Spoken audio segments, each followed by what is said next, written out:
हम लोगों ने बनाए और 1000 सेंटर के माध्यम से हम लोग 1 लाख कार्यक्रम हम लोग ले रहे हैं। बहुत सारे लोगों को ऐसा लगता है कि वामसे भारत मुक्ति मोर्चा के लोग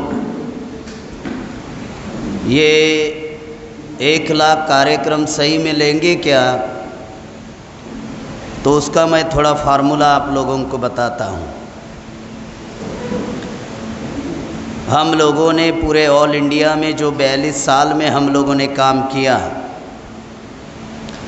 आज 31 राज्य, 550 जिला, 5000 तहसील, 22000 ब्लॉक और करीबन 2500 गांव में आज हमारा संगठन कार्यरत है। पहले अकेले वामन मेश्राम साहब देश भर में घूमते थे, संगठन खड़ा करते थे, मीटिंग लेते थे, प्रशिक्षण लेते थे, कार्यक्रम की अध्यक्षता करते थे।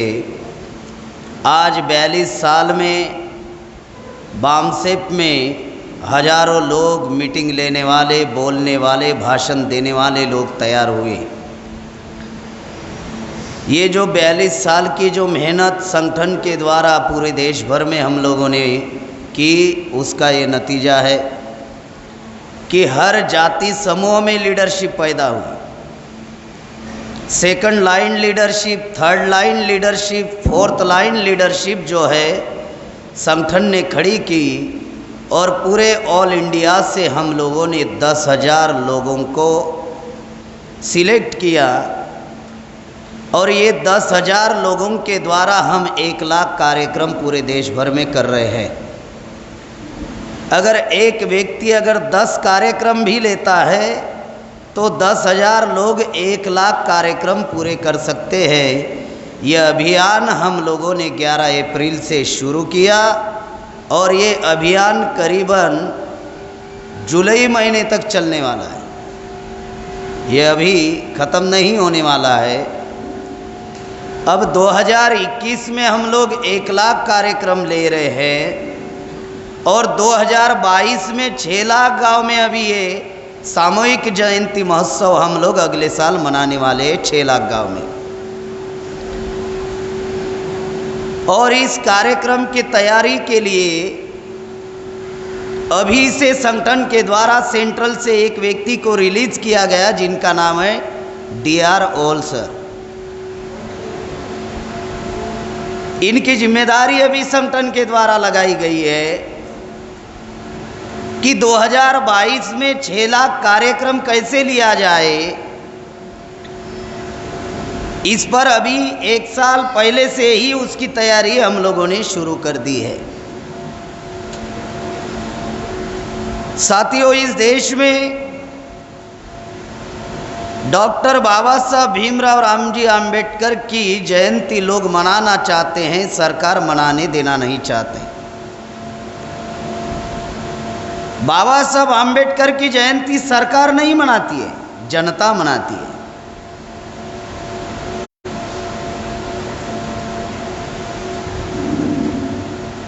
सरकार बाबा साहब आम्बेडकर को भुलाना चाहती है, जनता भूलना नहीं चाहती। जनता गांधी को भूलना चाहती है, सरकार भुलाने नहीं देता। ये फर्क है। सरकार बाबा साहब को भुलाना चाहती है, जनता भूलती नहीं है, जयंती मनाती है, अब जो रुपया खर्चा करती है। भारत की जनता गांधी जी को भूलना चाहती है लेकिन सरकार भूलने नहीं देना चाहती। इसीलिए भारत सरकार 2 अक्टूबर गांधी जी की जयंती पूरे देश भर में सरकार मनाती है।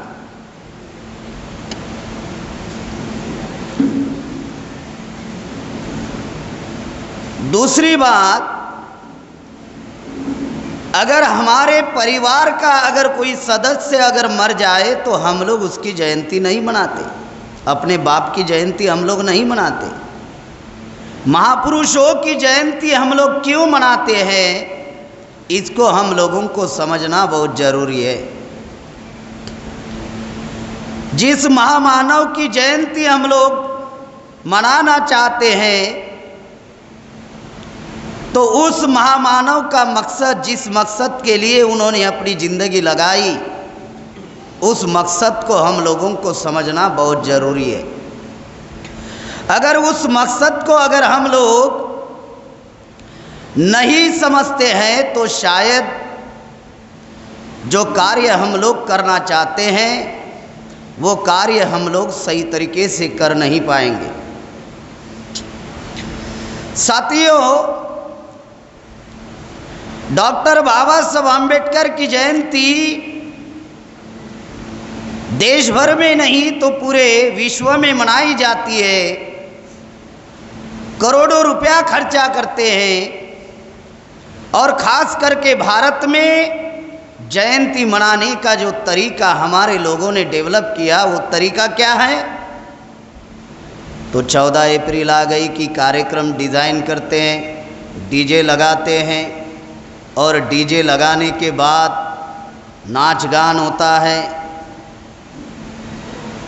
जय जय जय जय जय भीम हमारे लोग कहते हैं, एक बार नहीं बार बार कहते हैं, और अब्जों रुपया खर्चा करते हैं जयंती के ऊपर। भोजन के ऊपर करोड़ों रुपया खर्चा करते हैं, भोजन दान देते हैं उस दिन। इसलिए हम लोगों ने प्लान बनाया, जब आंकड़ा हम लोगों ने निकाला कि अगर 6 लाख गांव में अगर हमारे लोग जयंती अगर इस प्रकार से मनाते हैं तो अब्जों रुपया खर्च होता है। मतलब हमारे लोग नाच गान के ऊपर, भोजन दान के ऊपर हमारे लोग अब्जों रुपया खर्चा करते हैं। जयंती समाप्त होने के बाद हमारे लोग सो जाते हैं और फिर साल भर जगते नहीं हैं। फिर अगले साल जब 14 अप्रैल आती है उस वक्त फिर हमारे लोग जाग जाते हैं, फिर और जयंती मनाते हैं और सो जाते हैं। बहुजन क्रांति मोर्चा ने, हम लोगों ने ये प्लान बनाया कि जो अब्जों रुपया समाज का बेवजह जयंती के ऊपर खर्चा हो रहा है, अगर वो अब्जों रुपया में से अगर 10% भी, हमने जब आंकड़ा निकाला तो करीबन 6 अब्ज रुपया, 6 अब्ज रुपया जयंती के ऊपर, बाबा साहब के जयंती के ऊपर पूरे देश भर में खर्चा होता है। इसका आंकड़ा होता है 600 करोड़।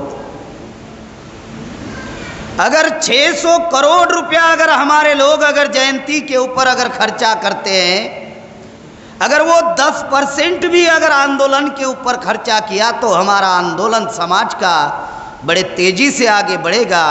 इस बात को ध्यान में रखते हुए हम लोगों ने कि हमारे महापुरुषों की जयंती किस प्रकार से हम लोगों ने मनानी चाहिए, उसका क्या पर्पज होना चाहिए, उसका क्या उद्देश्य होना चाहिए, इस बात को ध्यान में रखते हुए हम लोगों ने 1 लाख कार्यक्रम हम लोगों ने लगाए।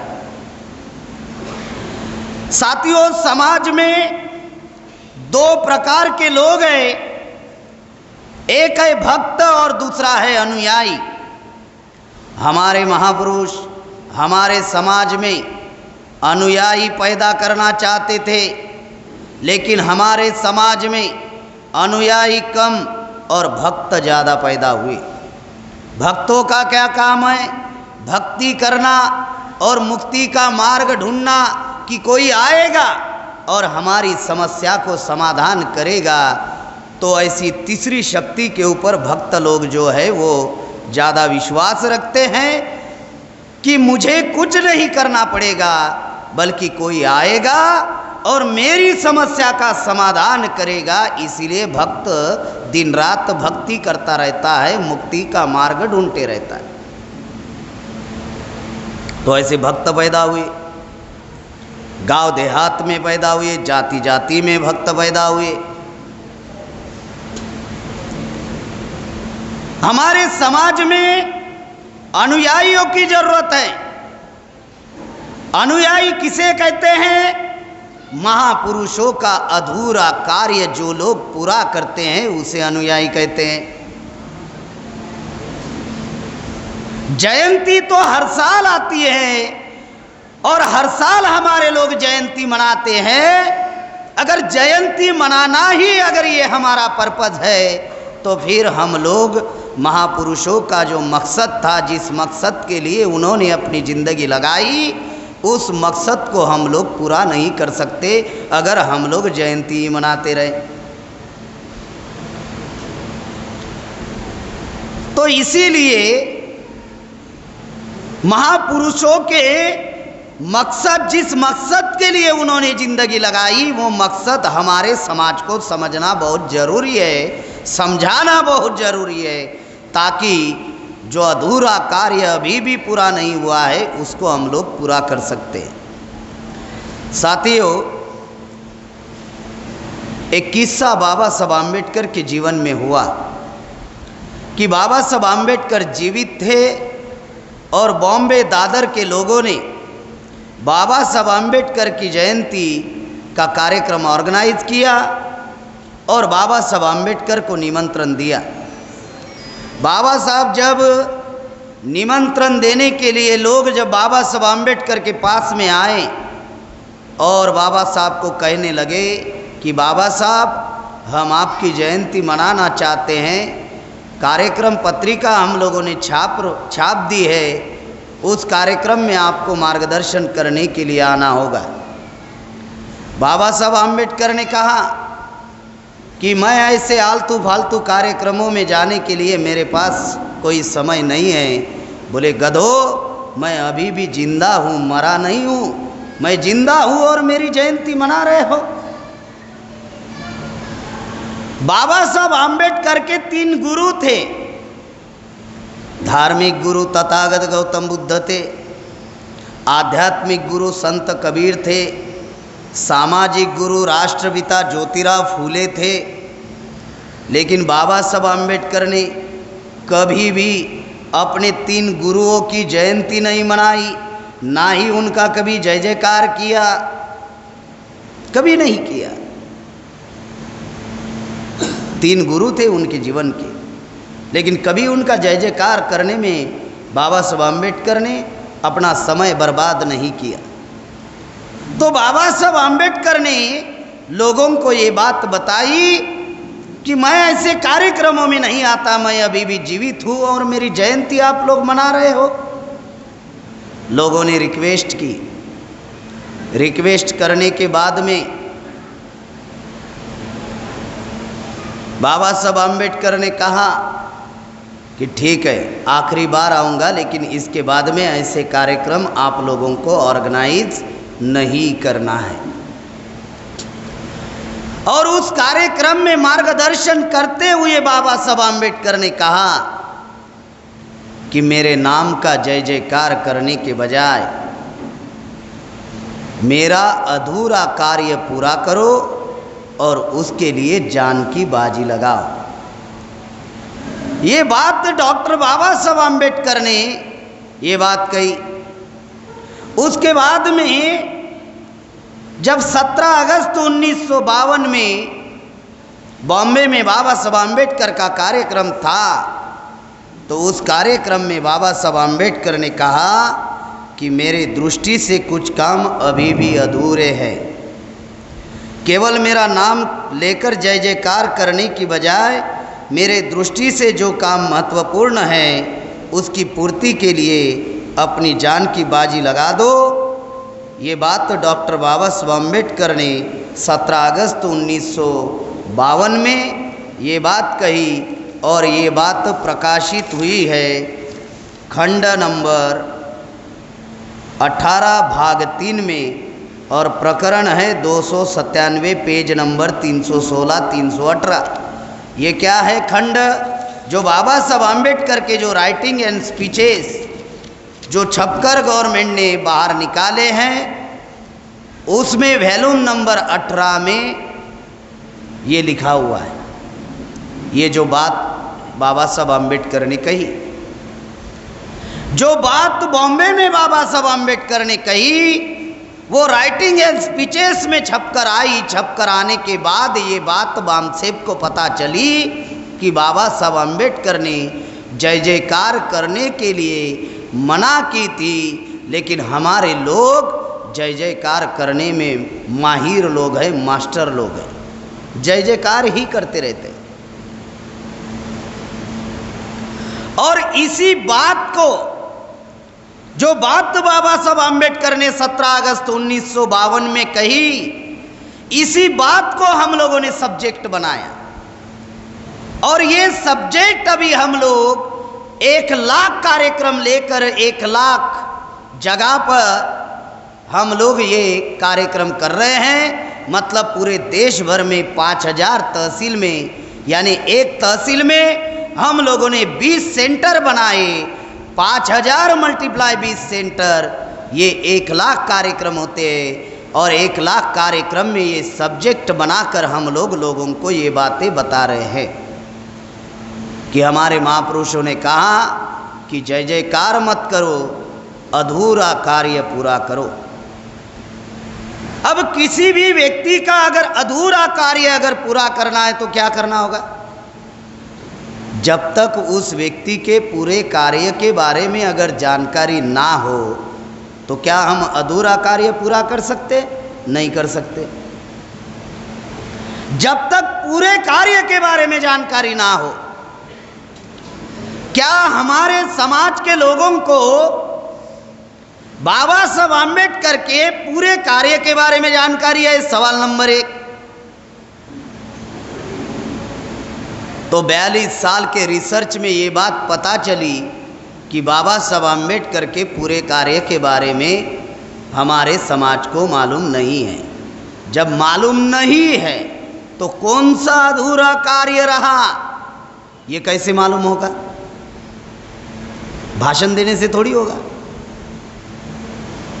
सिर्फ माइक पर बोलने से थोड़ी होगा कि मेरे नाम का जय जयकार मत करो, मेरा अधूरा कार्य पूरा करो, बाबा साहब ने कहा था। अरे भाई, कौन सा अधूरा कार्य है? ये तो लोगों को समझाना पड़ेगा। ये तभी आप समझा सकते हो जब बाबा साहब अम्बेडकर के पूरे कार्य के बारे में आपको जानकारी हो। पूरा कार्य तब पता चलता है जब कोई व्यक्ति अपनी जिंदगी किसी मकसद के लिए लगाता है। क्या वो मकसद अभी तक पूरा हुआ? ये बात अगर आप लोगों को समझ में आई तो पूरा काम आपको समझ में आएगा। फिर कौन सा काम बचा हुआ है, इसके लिए हम लोग अपनी जिंदगी लगा सकते हैं। ये मामला है। जिस आदिवासियों को गिरिजन कहा जाता है, जिस ओबीसी को इस देश में पिछड़ा कहा जाता है, शूद्र कहा जाता है वर्ण व्यवस्था के अनुसार, बाबा साहब अम्बेडकर उनको एक नई पहचान देना चाहते थे। और ये जो छुआछूत हमारे साथ जो अन्याय हो रहा था, जो भेदभाव हो रहा था, इसको बाबा साहब अम्बेडकर खत्म करना चाहते थे। और ये कार्य बाबा साहब अम्बेडकर ने नंबर 1 पर रखा था। अपने जीवन का उद्देश्य बाबा साहब अम्बेडकर ने बनाया था कि मैं वर्ण व्यवस्था को खत्म करूंगा, जाति व्यवस्था को खत्म करूंगा। और जब अवसर बाबा साहब अम्बेडकर को मिला तो बाबा साहब अम्बेडकर ने आर्टिकल 13 कॉन्स्टिट्यूशन में बनाई और हजारों सालों का ब्राह्मणों का धर्म ग्रंथ एक लाइन में आर्टिकल 13 में खत्म कर दिया कि ऐसे किसी भी विचारधारा का प्रचार प्रसार नहीं होगा जो हमारे समाज में विषमता फैलाए, उच्च नीचता का व्यवहार करे। ऐसे किसी भी विचारधारा का प्रचार प्रसार करने पर 26 जनवरी 1950 से पाबंदी लगाई जाती है। आर्टिकल 13 में ये बात कही, जीवन का लक्ष्य निर्धारित किया था, उद्देश्य निर्धारित किया था कि मैं छुआछूत खत्म करूंगा, वर्ण व्यवस्था खत्म करूंगा। दूसरा उद्देश्य बाबा साहब अम्बेडकर ने अपने जीवन का बनाया था और बनाने के लिए बाबा साहब अम्बेडकर ने कहा था कि जाओ अपने घर के दीवार के ऊपर लिखो, हमें इस देश की शासन करती जमात बननी है। ये प्रेरणा गुरुचंद ठाकुर से बाबा साहब आम्बेडकर ने ली थी। गुरुचंद ठाकुर जी ने क्या कहा था कि जिस समाज का होगा राजा वो समाज होगा ताजा। जिस समाज का होगा राजा वो समाज होगा ताजा। ये गुरुचंद ठाकुर जी से प्रेरणा बाबा साहब आम्बेडकर ने ली और बाबा साहब आम्बेडकर ने कहा जाओ अपने घर के दीवार के ऊपर लिखो हमें इस देश की शासन करती जमात बननी है। शासन करती जमात बनाना ये बाबा साहब आम्बेडकर के जीवन का दूसरा उद्देश्य था। क्या बन गए हम लोग? हमने कांग्रेस को शासन करती जमात बनाया, हमने बीजेपी को शासन करती जमात बनाया, हमने कम्युनिस्टों को शासन करती जमात बनाया, हमने टीएमसी को शासन करती जमात बनाया। इस बंगाल का अगर उदाहरण लिया जाए तो कांग्रेस ने 25 साल राज किया, कम्युनिस्टों ने 34 साल राज किया, टीएमसी ने 10 साल राज किया और ये तीनों भी दल जो है इस देश में ब्राह्मणों के दल है। देश का अगर विचार किया जाए तो कांग्रेस ने 55 साल राज किया, बीजेपी ने 19 साल राज किया। दो ही पार्टियों ने देश के ऊपर राज किया। अगर ये दो दलों का इतिहास देखा जाए तो इसके निर्माता और चलाने वाले लोग भी ब्राह्मण हैं। गुरुचंद ठाकुर जी ने कहा कि जिस समाज का होगा राजा वो समाज होगा ताजा। आज ब्राह्मण को राजा आप लोगों ने बनाया, ब्राह्मण ताजा है, उसका विकास हो रहा है, उसके समाज का विकास हो रहा है। राजा बनाने की बात गुरुचंद ठाकुर जी ने हम लोगों को कही थी कि खुद राजा बनो। हमने कांग्रेस, कम्युनिस्ट, टीएमसी और बीजेपी को राजा बनाया। वही बात बाबा साहब आम्बेडकर ने कही कि जाओ अपने घर के दीवार के ऊपर लिखो हमें इस देश की शासन करती जमात बननी है। हमने कांग्रेस को शासन करती जमात बनाई, हमने बीजेपी को शासन करती जमात बनाई। यह उद्देश्य था बाबा साहब आम्बेडकर का, उनके जीवन का। तीसरा उद्देश्य था बाबा साहब आम्बेडकर ने तीसरा उद्देश्य निर्धारित किया था अपने जीवन का कि समता, स्वतंत्रता, न्याय, बंधुत्व पर आधारित समाज और राष्ट्र का निर्माण होगा। और वो करने के लिए बाबा साहब आम्बेडकर ने जो आंदोलन चलाया उसकी बदौलत बाबा साहब ने संविधान का निर्माण किया और हम लोगों को सेफगार्ड दिए, सुरक्षा दी और संवैधानिक अधिकार हम लोगों को दिए। लेकिन शासक कोई और है, अधिकार हमारे लिए है, संविधान हमारे समर्थन में है, लेकिन देश चलाने वाले, इंप्लीमेंट करने वाले लोग हमारे ना होने की वजह से ये सारा सत्यानाश इस देश में हुआ। ये तीन उद्देश्य थे, ये बाबा साहब आम्बेडकर के तीन उद्देश्य थे कि वर्ण व्यवस्था, जाति व्यवस्था, स्त्री दास्य अछूत, आदिवासियों का अलगीकरण, ये खत्म करना उद्देश्य था। दूसरा उद्देश्य था शासन करती जमात बनाना और तीसरा उद्देश्य था समता, स्वतंत्रता, न्याय, बंधुत्व पर आधारित समाज और राष्ट्र का निर्माण करना। और इसके लिए बाबा साहब आम्बेडकर ने तीन योजनाएं बनाई। ये तीन उद्देश्य को सफल करने के लिए बाबा साहब आम्बेडकर ने योजना बनाई। कोई भी व्यक्ति अपने जीवन में सफल नहीं होता। जीवन में वही व्यक्ति सफल होता है जो किसी भी काम को अपने जिंदगी का मकसद बनाता है। वही व्यक्ति जीवन में सफल होता है जो कार्य आप करना चाहते हो, रिजल्ट चार चीजों से आता है कि जो कार्य आप करना चाहते हो सबसे पहले उसमें आपका इंटरेस्ट होना चाहिए। इंटरेस्ट से आपका इन्वॉल्वमेंट होगा, इन्वॉल्वमेंट से आप इन्वेस्ट करोगे, इन्वेस्टमेंट से आपका परफॉर्मेंस डेवलप होगा और उसके बाद में रिजल्ट आएगा। जो कार्य आप करना चाहते हो उसमें आपका इंटरेस्ट चाहिए, इंटरेस्ट। कोई भी आयरा गैरा नत्तु गैरा अपने जीवन में सफल नहीं होता। सफल कौन होता है? जो अपने जिंदगी का मकसद निर्धारित करता है, वही व्यक्ति जीवन में सफल होता है। सिर्फ अच्छा हेतु रखने से सही काम नहीं होता। प्लानिंग कन्वर्ट इनटू एक्शन, आपको प्लान बनाना होगा, एक्शन में कन्वर्ट करना होगा। नहीं तो यहाँ पर बहुत सारे छात्र आए हैं, बहुत सारे स्टूडेंट यहाँ पर आए हैं। अगर आप अपने जीवन का लक्ष्य निर्धारित करते हो कि आपको आईएएस बनना है, आईपीएस बनना है, आईएफएस बनना है, आईआरएस बनना है, अच्छा हेतु है, लेकिन ये सफल कब होगा? जब आपने जो मकसद निर्धारित किया, अगर उस पर आप अमल करोगे, प्लान बनाओगे और प्लान बनाकर अमल करोगे तो अपने उद्देश्य में सफल होगे। तो बाबा साहब ने उद्देश्य निर्धारित किया और सफल करने के लिए बाबा साहब ने 3 योजनाएं बनाई थी। उसमें पहली योजना थी सेपरेट इलेक्टोरेट, पृथक निर्वाचन क्षेत्र। मिला हमको? नहीं मिला। दूसरी योजना थी बाबा साहब अम्बेडकर की सेपरेट सेटलमेंट। हमारे लोगों का सेपरेट बंदोबस्त करना चाहते थे। अगर जिनके साथ अछूत का व्यवहार हो रहा है, मान लीजिए अगर वो समूह को एक जगह पर अगर रखा जाए तो क्या वो एक दूसरे के साथ अछूत का व्यवहार करेंगे? क्या अछूत ही अछूत के साथ व्यवहार कैसे करेगा? एक अछूत दूसरे अछूत के साथ अछूत का व्यवहार कैसे करेगा? नहीं करेगा। इसलिए बाबा साहब अम्बेडकर ने प्लान बनाया था, योजना बनाई थी कि हमारे लोगों को सेपरेट सेटलमेंट होना चाहिए।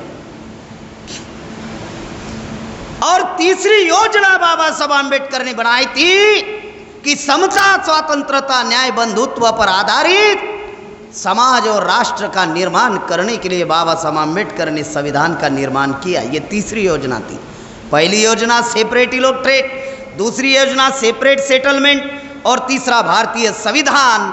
ये 3 योजना बनाकर बाबा साहब अम्बेडकर ने कार्य किया। अपने जीवन का उद्देश्य निर्धारित करके कार्य किया। जो लक्ष्य निर्धारित किया था कि इस देश में जो वर्ण व्यवस्था, जाति व्यवस्था, स्त्री दास्य, अछूत, इसको खत्म करना चाहते थे, ये पहला उद्देश्य था। दूसरा उद्देश्य शासन करती जमात बनाना और तीसरा उद्देश्य समता, स्वतंत्रता, न्याय, बंधुत्व पर आधारित समाज और राष्ट्र का निर्माण करना। ये 3 उद्देश्य के लिए बाबा साहब अम्बेडकर ने अपनी जिंदगी लगाई। ये जिंदगी बाबा साहब अम्बेडकर ने लगाई और ये कार्य करते वक्त जिनको अपना गुरु मानते थे उनकी भी जयंती मनाने के लिए उनके पास समय नहीं था, बल्कि उनके जयंती के अवसर पर वो लोगों को समाज प्रबोधन करते थे, लोगों को जगाने का काम करते थे। इसलिए आप लोग वाम से भारत मुक्ति मोर्चा या बहुजन क्रांति मोर्चा के साथ के जितने भी ऑफशूट विंग है, आप लोग देखते होंगे कभी भी हम लोग मेहमानों का स्वागत करने के चक्कर में हम लोग कभी रहते नहीं रहते। आप लोगों ने देखा? हाँ, महापुरुषों के फोटो है, उनको माल्यार्पण कर दो, हो गया, स्वागत सबका हो गया। जो बातें आपको बताई जा रही, क्योंकि हमारे महापुरुषों का जो संघर्ष है वो संघर्ष ही इतिहास है।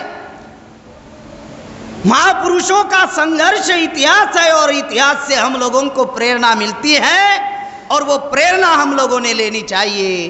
इसीलिए बाबा साहब अम्बेडकर ने जो अपने जीवन में कार्य किया, उस कार्य को ये पूरा करने की जिम्मेदारी ये हमारी जिम्मेदारी है।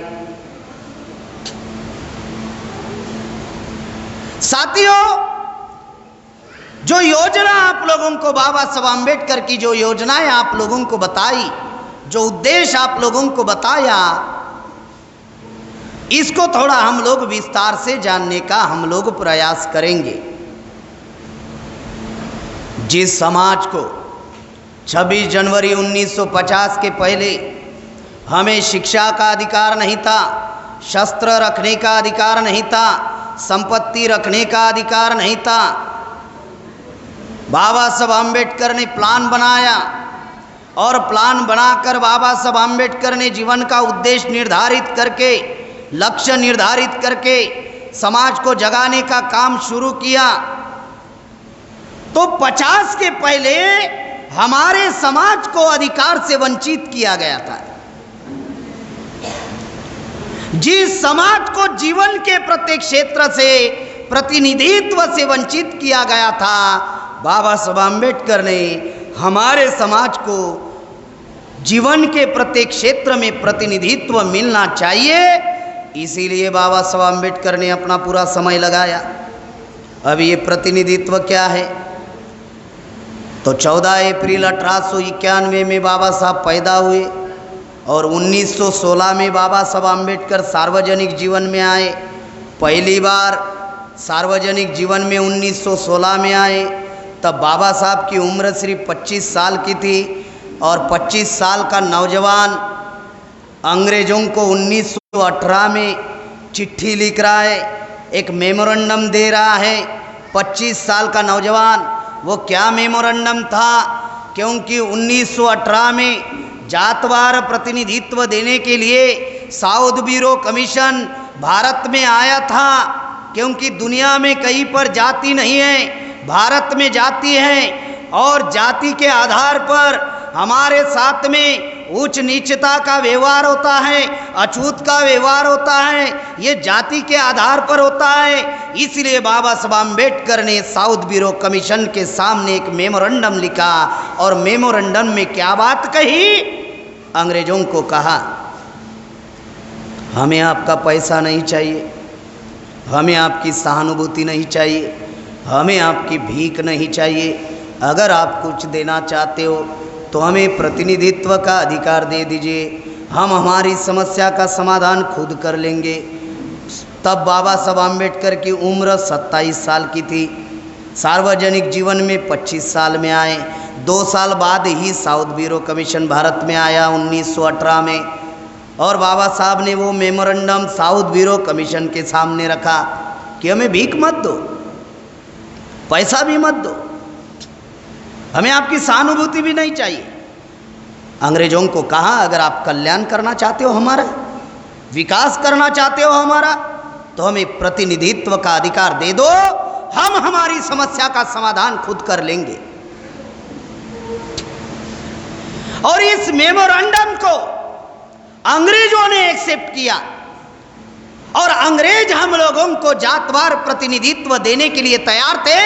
जातवार प्रतिनिधित्व का मतलब होता है जिसकी जितनी संख्या उसकी उतनी हिस्सेदारी होगी। क्योंकि अंग्रेज जब भारत में थे तो भारत के जनता का विकास एवं कल्याण करने के लिए अंग्रेजों ने 1871 से जाति आधारित गिनती शुरू कर दी थी, जो गिनती 1941 तक चलती आई।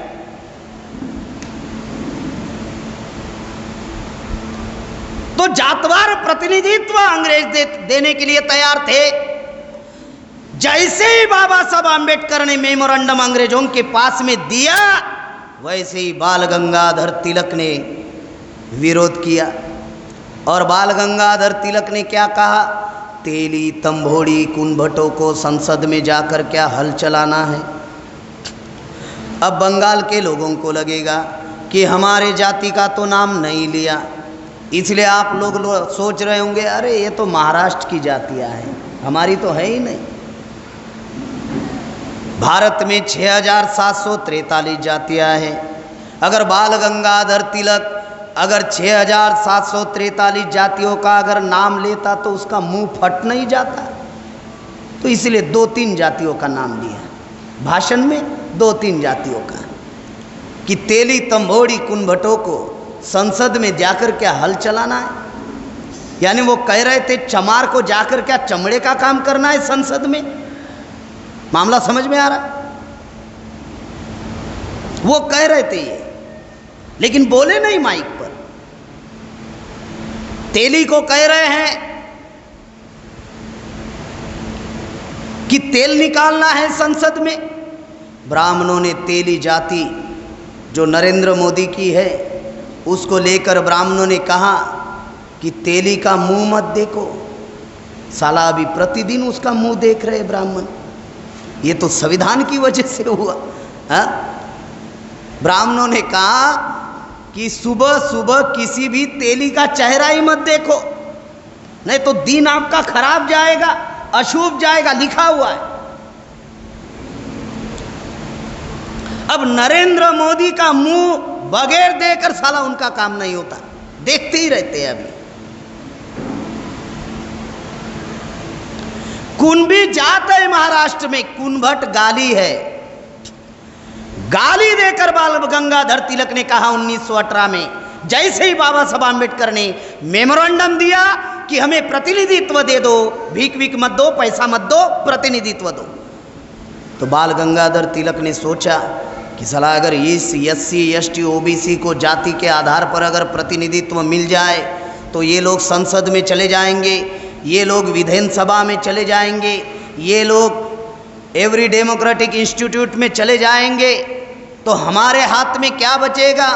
क्योंकि अंग्रेज 15 अगस्त 1947 में जब अंग्रेज गए तब अंग्रेज की पॉपुलेशन सिर्फ 11.5 लाख थी और ब्राह्मण सिर्फ 45 लाख थे। 50 लाख भी नहीं थे, आधा करोड़ भी नहीं थे, 45 लाख थे। बाल गंगाधर तिलक ने सोचा कि इस समाज को अगर प्रतिनिधित्व मिल जाए तो हमारे हाथ में क्या बचेगा। तो कार्यक्रम लेकर महाराष्ट्र में यवतमाल में कार्यक्रम लिया, यवतमाल जिला है महाराष्ट्र का, अकोला में कार्यक्रम लिया, उधर पंढरपुर में, कोल्हापुर में कार्यक्रम लिया। कार्यक्रम लेकर बाल गंगाधर तिलक ने कहा कि तेली तंबोड़ी कुंभटों को संसद में जाकर क्या हल चलाना है, यानी हमारे समाज को वो संसद में जाने देना नहीं चाहते। संसद और विधानसभा, ये विधेय पालिका जो है, ये कानून बनाने का मामला है, जनता के हित एवं कल्याण का कानून बनाने का मामला है, और कानून बनाने वाली प्रक्रिया में ब्राह्मण लोग हम लोगों को जाने देना नहीं चाहते थे। फिर 1928 में बाबा साहब आम्बेडकर ने जो मेमोरेंडम दिया था, उस मेमोरेंडम का विचार अंग्रेजों ने किया, और 1928 में साइमन कमीशन भारत में आया। और जब साइमन कमीशन जातवार प्रतिनिधित्व देने के लिए भारत में आया तो साइमन कमीशन को गो बैक के नारे दिए गए। गांधी जी ने साइमन गो बैक का नारा दिया, काले झंडे दिखाए। लाला लाजपत राय के नेतृत्व में साइमन गो बैक का आंदोलन चला। लाला लाजपत राय शहीद हुए। साइमन गो बैक के आंदोलन में जलियांवाला बाग का बहुत बड़ा हत्याकांड हुआ, सैकड़ों लोग मारे गए। यानी हमें प्रतिनिधित्व नहीं मिलना चाहिए, इसलिए गांधी ने सैकड़ों लोगों को शहीद किया। सैकड़ों लोगों को ही नहीं बल्कि लाला लाजपत राय को भी गांधी ने शहीद किया, हम लोगों को प्रतिनिधित्व ना मिले इसलिए। हमारे महापुरुषों का कौन सा अधूरा कार्य है जो हमें पूरा करना है, इसको समझना बहुत जरूरी है कि जीवन के प्रत्येक क्षेत्र में हम लोगों को प्रतिनिधित्व मिलना चाहिए। ये बात बाबा साहब आम्बेडकर बार बार कह रहे थे, इसके लिए प्रयास कर रहे थे, जो अभी तक हम लोगों को मिला नहीं।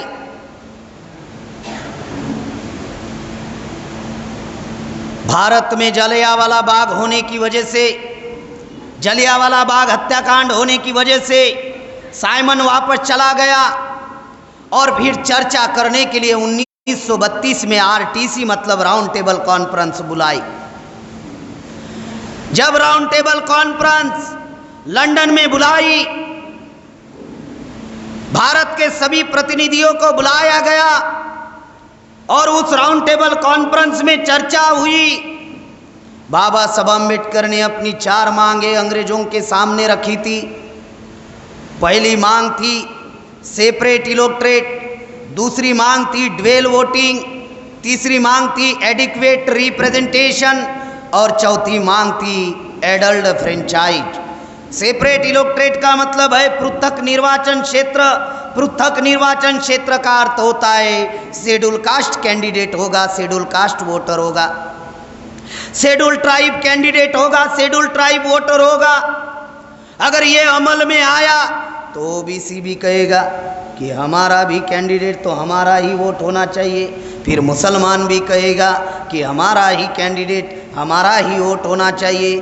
क्योंकि 1907 में जो लखनऊ करार हुआ मुसलमानों के साथ में, तो मुसलमानों को रियल रिप्रेजेंटेशन मिल गया था, सेपरेट इलेक्ट्रेट मिल गया था 1907 में। जो लखनऊ पैक्ट हुआ मुसलमानों के साथ में, तो मुसलमानों को सेपरेट इलेक्ट्रेट मिल गया था। बाल गंगाधर तिलक ने विरोध क्यों किया? मोहनदास करमचंद गांधी ने विरोध क्यों किया? विरोध इसलिए किया, अगर मुसलमानों को सेपरेट इलेक्ट्रेट मिल गया, अगर ऐसे ही SC ST को सेपरेट इलेक्ट्रेट अगर मिल जाए तो मामला तो बिगड़ जाएगा। क्योंकि SC ST 22.5% है और मुसलमान 30%, 22.5 और 30 कितना होता है? 52%। अगर SC ST और मुसलमान ही अगर भाईचारा बन जाए तो ये देश के हुक्मरान बन जाएंगे। समझाने के लिए उदाहरण देता हूँ बंगाल का, जहाँ पर जिस राज्य में हमारा कार्यक्रम चल रहा है, जोगेंद्रनाथ मंडल और मुस्लिम लीग का जो भाईचारा था, शेड्यूल कास्ट फेडरेशन और मुस्लिम लीग का जो भाईचारा इस बंगाल में था गुलाम भारत में, तो इस बंगाल में फजलुल हक की प्रजादशक पार्टी थी, हमारे कैबिनेट मंत्री भी थे SC ST के लोग, और बंगाल का जो भी मुख्यमंत्री बनता था उनको प्रधानमंत्री कहा जाता था। SC ST और मुसलमानों का भाईचारा था तो बंगाल में SC ST और मुसलमानों का राज था। इस भाईचारा को तोड़ने के लिए श्यामा प्रसाद मुखर्जी ने 1946 में फसाद किया, राइट्स किया, नमशूद्राय वर्सेस मुस्लिम लोगों के बीच में। आज भी नमशूद्राय लोगों को लगता है कि मुसलमानों ने उनके साथ अन्याय अत्याचार किया। करने वाला था श्यामा प्रसाद मुखर्जी, डायरेक्टर नमशूद्राय लोगों के ध्यान में अभी तक नहीं आया, जो एक्टर था वो लोगों के ध्यान में आता है। तो बराबर है, पिक्चर का हीरो ही ध्यान में रहेगा ना, डायरेक्टर थोड़ी ना ध्यान में रहता है। जो बातें आपको बताई जा रही, तो मुसलमानों को सेपरेट इलेक्ट्रेट मिला था। तिलक को लगा अगर ये SC ST को अगर मिल जाए तो मामला बिगड़ जाएगा, गांधी को लगा अगर ये SC ST को मिल जाएगा तो मामला बिगड़ जाएगा, क्योंकि बाद में OBC भी कहेगा कि हमारी संख्या इतनी है तो हमें भी सेपरेट इलेक्ट्रेट चाहिए। और यही प्लान बाबा साहब आम्बेडकर का था कि सेपरेट इलेक्ट्रेट से इस देश में हम SC ST OBC और मुसलमानों का संख्या के अनुपात में अगर प्रतिनिधित्व चुनकर जाएगा तो इस संसद पर हम SC ST OBC और मुसलमानों का राज होगा। क्योंकि ब्राह्मणों की संख्या 3.5% है। संख्या के आधार पर ब्राह्मण गांव के किसी भी ग्राम पंचायत का सदस्य नहीं बन सकता। वो देश पर राज करना तो दूर का ही मामला है अगर सेपरेट इलेक्ट्रेट लागू होता तो। ड्वेल वोटिंग क्या था? आज रिजर्व सीट से SC ST के 131 मेंबर ऑफ पार्लियामेंट चुनकर जाते हैं, 131। लेकिन 131 मेंबर ऑफ पार्लियामेंट की संसद नहीं है। संसद में 543 मेंबर ऑफ पार्लियामेंट होते हैं। तो 131 सेपरेट इलेक्ट्रेट से चुनकर चले गए, फिर दोबारा चुनाव होता है। बाबा साहब ने कहा फिर दोबारा चुनाव होगा, और दोबारा चुनाव में बाबा साहब आम्बेडकर ने कहा कि शेड्यूल कास्ट का कैंडिडेट खड़ा नहीं होगा, लेकिन उनको वोट देने का अधिकार जरूर होगा, ताकि ब्राह्मण भी हमारे वोट के बलबूते पर या ब्राह्मण हमारे वोट पर निर्भर रहे। जब तक हम लोग वोट ना दे तब तक ब्राह्मण चुनकर ना जाए। ये था ड्वेल वोटिंग। क्योंकि सेपरेट इलेक्टोरेट से 131 आपने चुनकर भेज दिए कैंडिडेट। अब बाकी के कैंडिडेट के लिए दोबारा चुनाव होता, दोबारा चुनाव में हमारा कैंडिडेट खड़ा नहीं होता, सिर्फ हमको वोट देने का अधिकार होता, तो फिर ब्राह्मण आपके पास आता, हाथ जोड़ता और कहता कि मैं चुनाव में खड़ा हूँ, मुझे थोड़ा वोट दीजिए।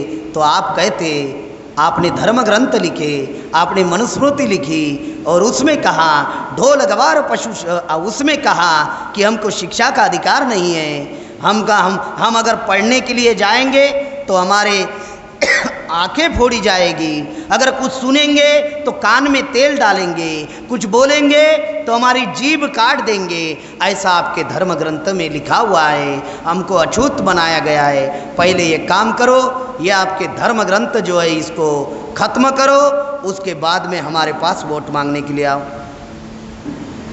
कुछ लोग कहते आपके बाप जादों ने रामचरितमानस लिखा, तुलसीदास ने, और उसमें कहा ढोल गवार पशु शूद्र नारी ये सब है ताड़न के अधिकारी। तो महिलाओं के पास अगर ब्राह्मण वोट मांगने के लिए जाता तो महिलाएं कहती कि आपने हमको ढोल गवार पशु शूद्र नारी ये सब है ताड़न के अधिकारी, ये आपने लिखा, अभी वोट मांगने के लिए आ रहे हैं। तो पहले एक काम करो कि वो तुलसीदास ने लिखा हुआ रामचरितमानस जो है वो त्रिवेणी संगम इलाहाबाद में है, वहां जाकर डुबो को रहा, फिर हमारे पास आ। एडिक्वेट रिप्रेजेंटेशन का अर्थ है संख्या के अनुपात में प्रतिनिधित्व, और प्रौढ़ मताधिकार का अधिकार क्या है? तो लंदन में चुनाव में कौन व्यक्ति खड़ा हो सकता था और वोट देने का अधिकार किसको था?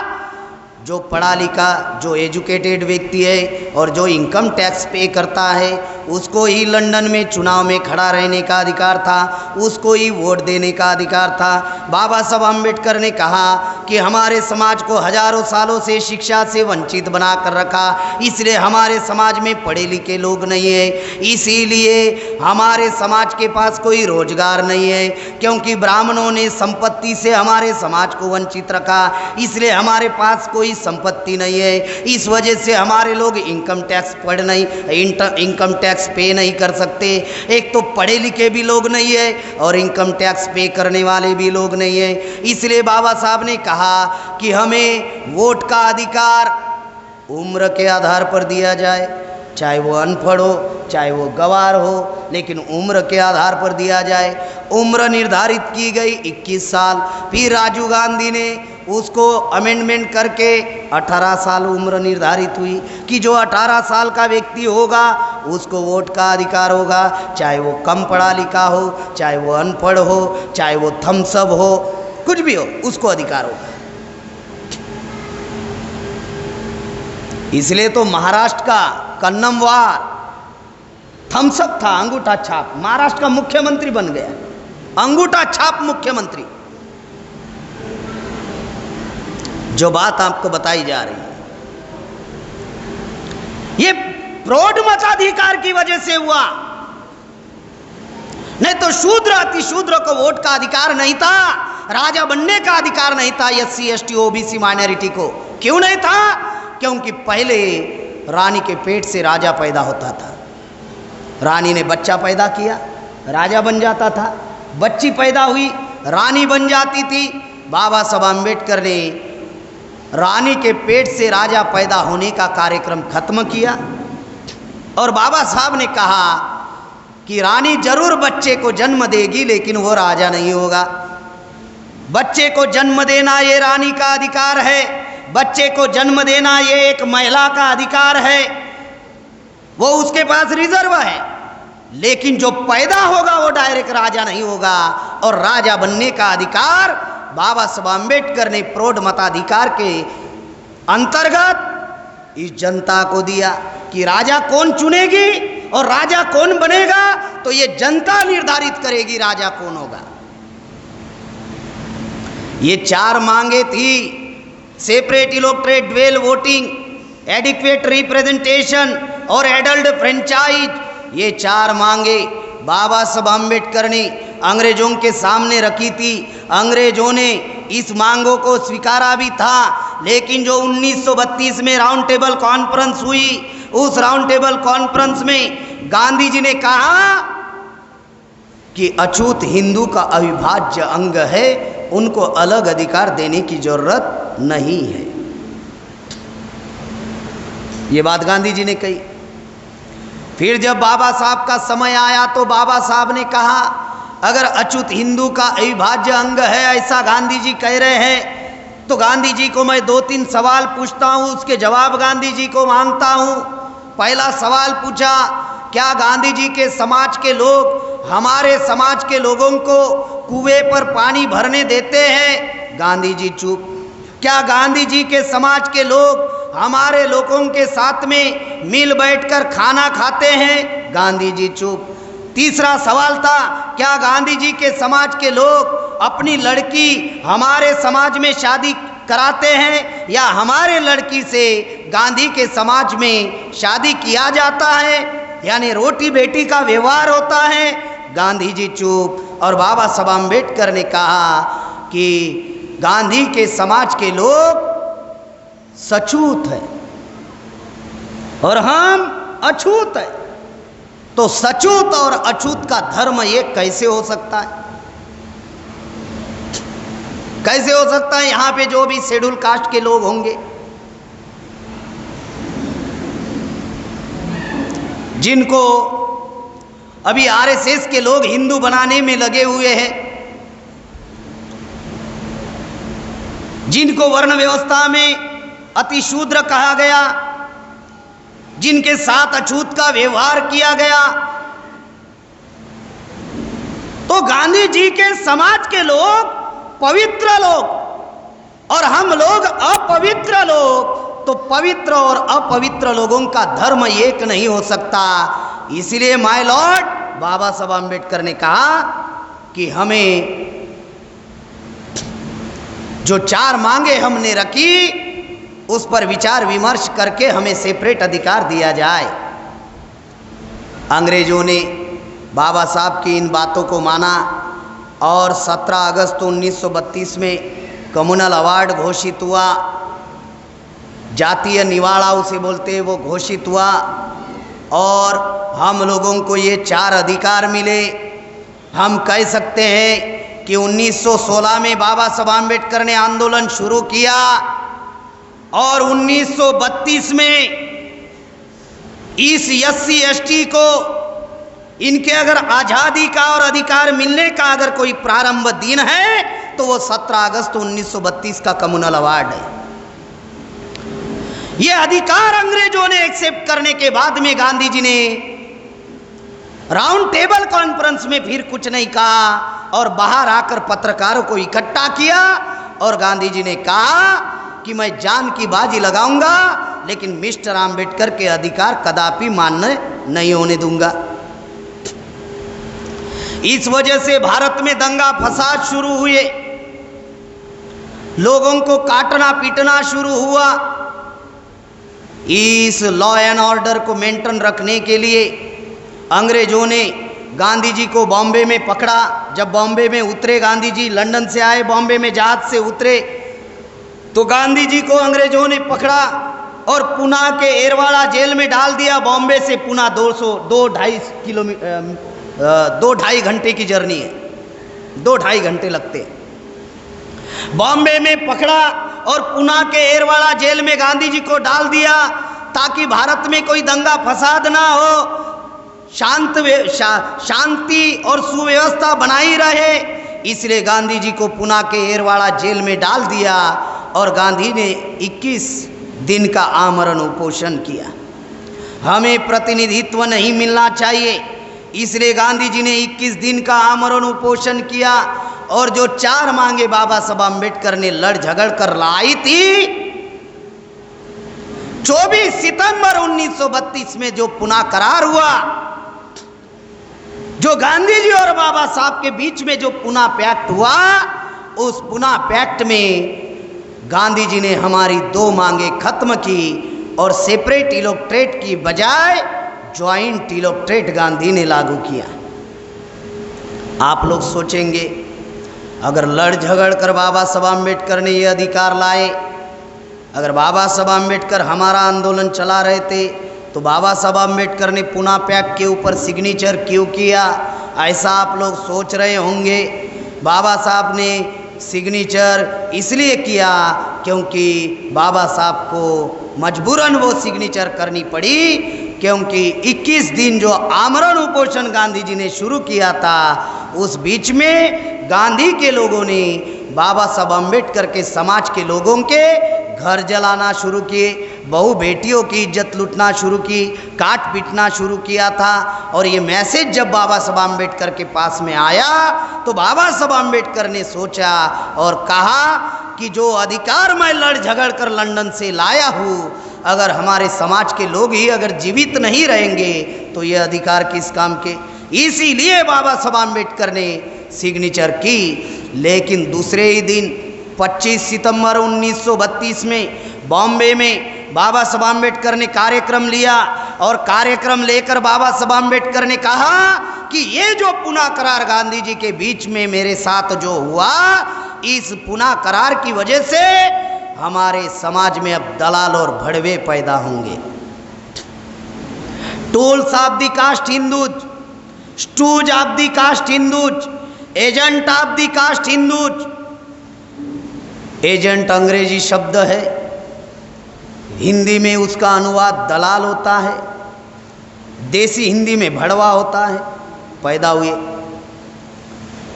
Stooge of the caste Hindus मतलब हथियार पैदा किए।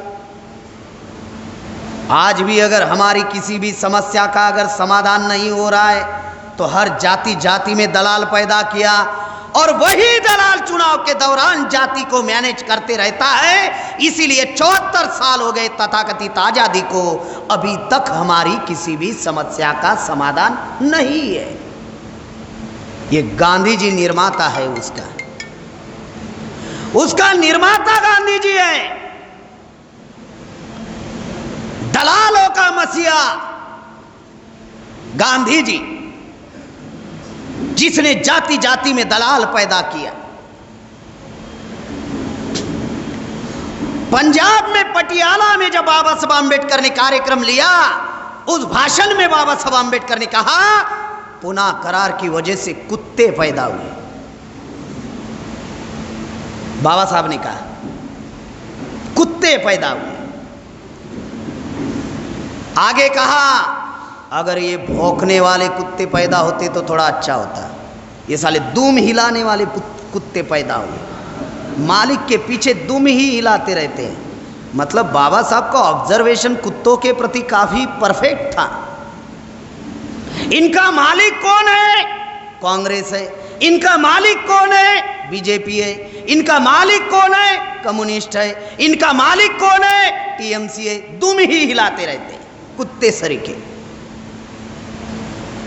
जो बातें आपको बता रहा हूं कि हमारे महापुरुषों का अधूरा कार्य कौन सा है, बाबा साहब आम्बेडकर ने अपनी जिंदगी लगाई।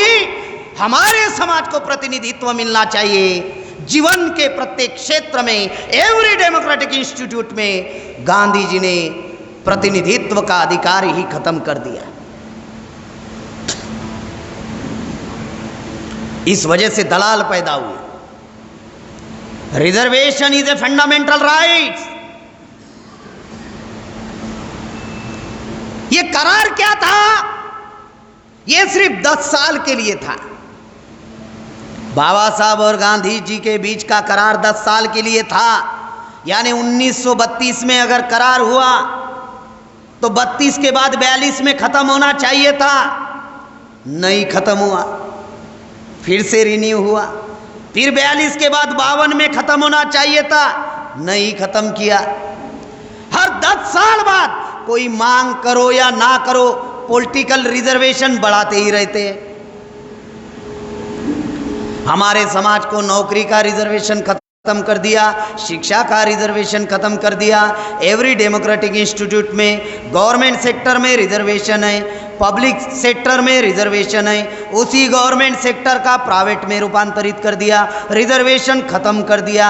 लेकिन पॉलिटिकली रिजर्वेशन के लिए कोई धरना नहीं निकलता, कोई मोर्चा नहीं निकलता, कोई आंदोलन नहीं होता। बेझिझक बढ़ा देते हैं 10 साल में। किसी को पूछते नहीं है। किसान रोड पर आंदोलन कर रहे हैं, उनकी समस्या का समाधान नहीं है। छात्र अपने हक अधिकार के लिए आंदोलन कर रहे हैं, उनकी समस्या का समाधान नहीं है। महिलाएं रोड पर उतरी हुई है, उनकी समस्या का समाधान नहीं है। पॉलिटिकली रिजर्वेशन की मांग कोई नहीं करता है, फिर भी हर 10 साल बाद वो लोग बढ़ाते रहते हैं। अभी इस बार 2021 में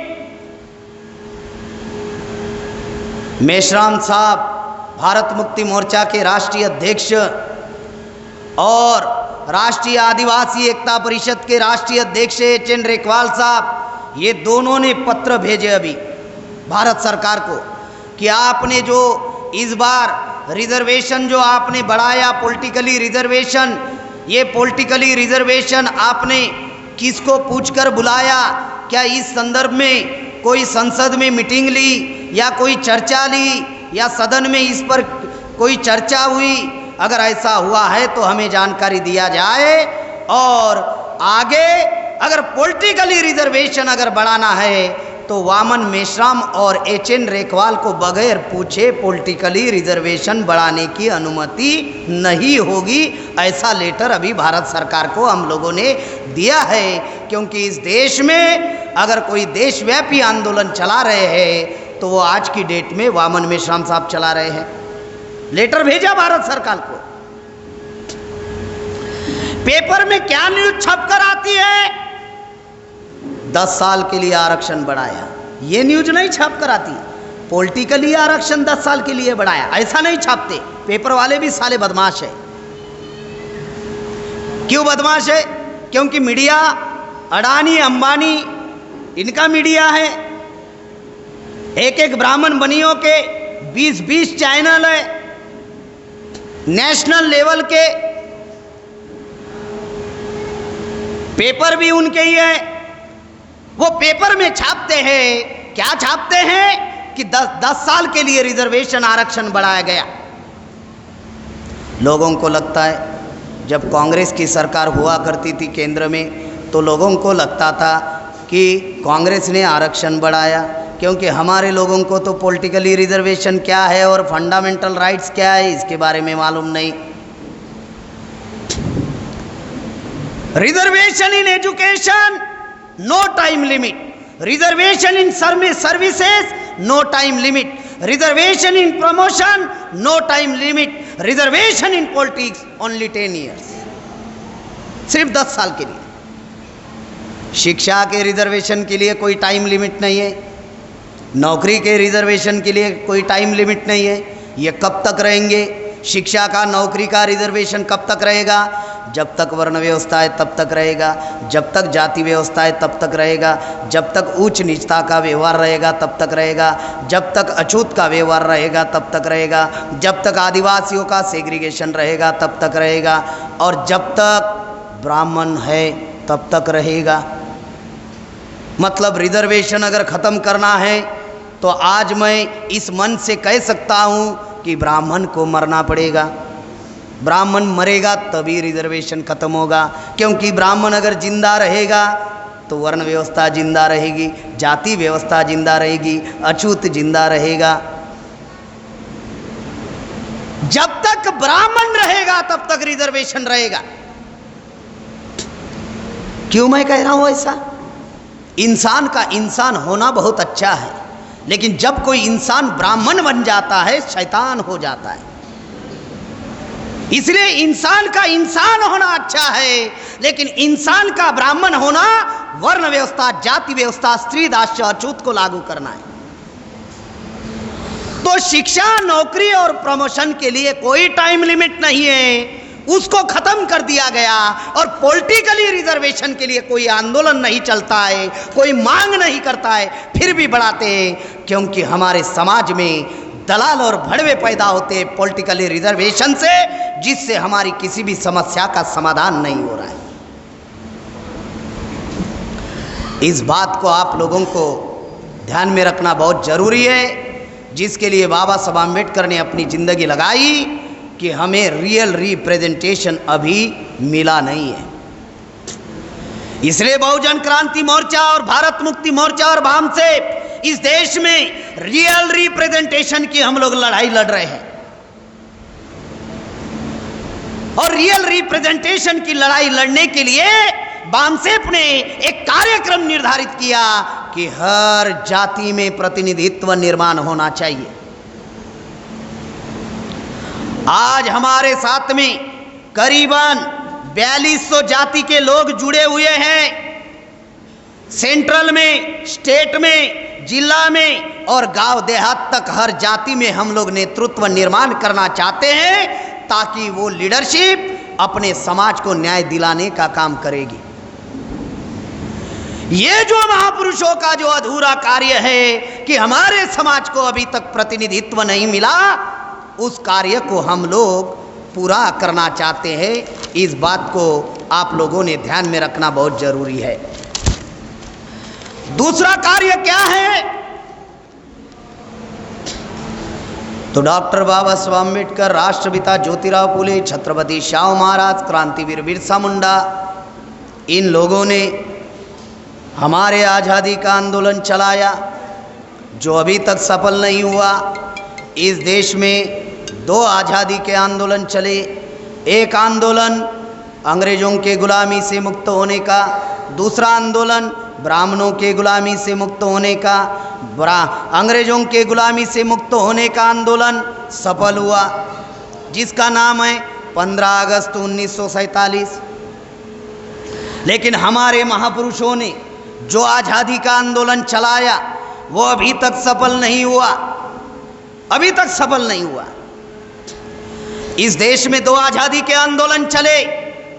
अंग्रेजों के गुलामी से मुक्त होने का आंदोलन कौन चला रहे थे? न्यायमूर्ति गोविंद रानडे, बाल गंगाधर तिलक, मोहनदास करमचंद गांधी, पंडित जवाहरलाल नेहरू, ये सारे के सारे ब्राह्मण अंग्रेजों के गुलामी से मुक्त होने का आंदोलन चला रहे थे। क्योंकि अंग्रेज जब भारत में आए तो अंग्रेजों ने हमको गुलाम नहीं बनाया, क्योंकि हम पहले से ब्राह्मणों के गुलाम थे। जो पहले से गुलाम हैं उनको गुलाम बनाया नहीं जा सकता।